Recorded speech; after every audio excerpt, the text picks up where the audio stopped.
Protests outside hotels housing migrants have erupted across parts of the UK this July, sparking heated debate over asylum policy, immigration, and national identity. Here is what a few of the protesters had to say at the recent demonstration at Canary Wharf's Britannia International Hotel. I don't mind refugees coming in, that doesn't faze me. But what does faze me, when we've got illegal immigrants coming in and they're not vetted. Nobody knows where they come from, what they've done, are they criminals? We don't know. I think people are concerned. I know the media, I know online people like to talk about how this is a right-wing protest. This isn't right-wing. These are citizens, we are concerned citizens. We're concerned for our country, our children, our streets, our safety. And what we're seeing here, like I say, is a very, very real response to a very, very real problem. The government is completely having a lack of transparency right now in their policy of scattering these undocumented economic migrants into areas like Canary Wharf. Canary Wharf is a business district. If the economic migrants in local constituencies, we already see problems with a lack of integration,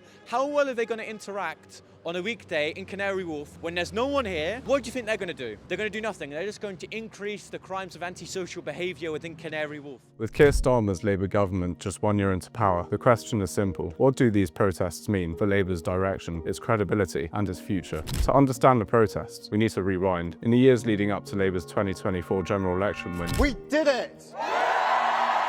Change begins now.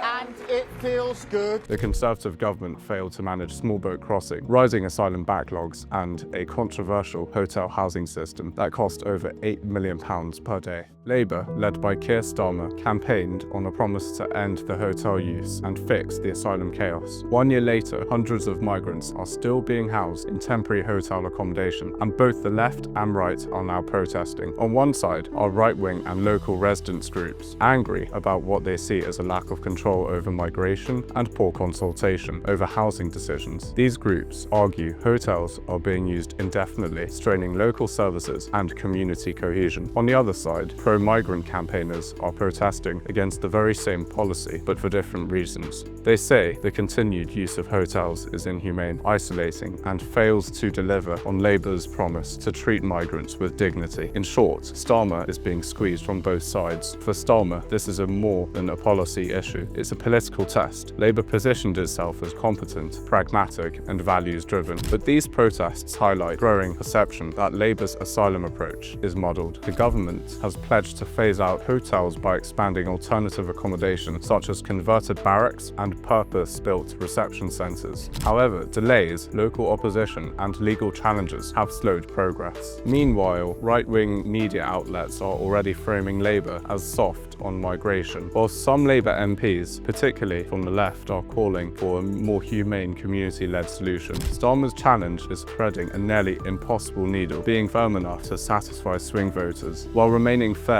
enough to hold onto Labour's progressive base. Polling in mid-July shows a dip in Labour's approval ratings on immigration, and voters are unsure what Labour actually stands for. In some red wall areas, Labour councillors are under local pressure to get tough, while in cities like London, Manchester, and Bristol, activists are demanding that Labour end hotel use by improving the asylum system, not outsourcing it to cheaper facilities. This highlights a key political risk, being perceived as indecisive, the exact charge that helped bring down previous governments. Labour insiders say the government is accelerating plans to open more asylum reception centres before the end of the year, with a push to clear the backlog by mid-2026. There's talk of new bilateral deals for deportations and more funding for a Home Office to process claims faster. But Starmer's team knows that public perception matters. They need to demonstrate control, compassion, and competence, and fast. The hotel protests may seem local, but they symbolise a much deeper national tension. For Keir Starmer, the migrant hotel protests of July 2025 are a warning shot, not just about asylum policy, but about how easily trust can erode when promises meet political reality. The next moves from number 10 will help shape not just Labour's credibility on immigration, but its grip on government. Thanks for watching. Let us know in the comments what you think of these recent migrant hotel protests and what effect they will have on Starmer's Labour.